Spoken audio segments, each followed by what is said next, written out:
దిగ్గజ allrounder Yuvraj Singh BJP తరఫున ఎన్నికల బరిలో దిగుతాడని వార్తలు వినిపించాయి. పంజాబ్ లోని గురుదాస్పూర్ నియోజకవర్గం నుంచి యువి లోక్సభకు పోటీ చేస్తున్నాడంటూ ప్రచారం జరిగింది. సిట్టింగ్ ఎంపీ నటుడు సన్నీ డియోల్ స్థానంలో ఇతనికి బీజేపీ టికెట్ ఇస్తోందంటూ కేంద్ర మంత్రి నితిన్ గడ్కరీతో యువి దిగిన ఫోటో నెట్టింట వైరల్ అయింది.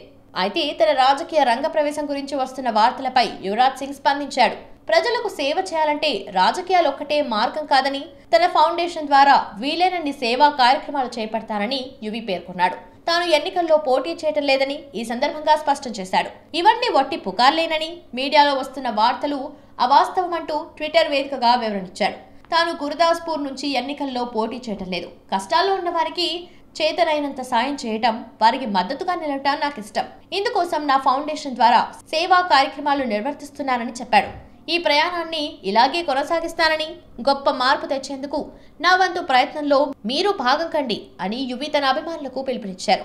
కాగా భారత క్రికెట్లో దిగ్గజ ఆల్రౌండర్లలో ఒకటిగా పేరొందిన Yuvraj Singh 2007 T20 world cup టోర్నీలో ఒకే ఓవర్లో వరుసగా 6 సిక్సర్లు బాదిన తీరు చిరస్థాయిగా నిలిచిపోతుందనటంలో సందేహమే లేదు.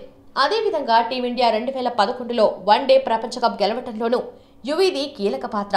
ఆల్రౌండర్ ప్రతిభతో అదరగొట్టి నాటి ఐసీసీ ఈవెంట్లో player of the tournament award అందుకున్నాడు. ఈ క్రమంలో క్యాన్సర్ బారిన పడ్డ పట్టుదలతో కోలుకుని తిరిగి మైదానంలో అడుగుపెట్టాడు. ఎంతో మందికి స్ఫూర్తిగా నిలిచాడు.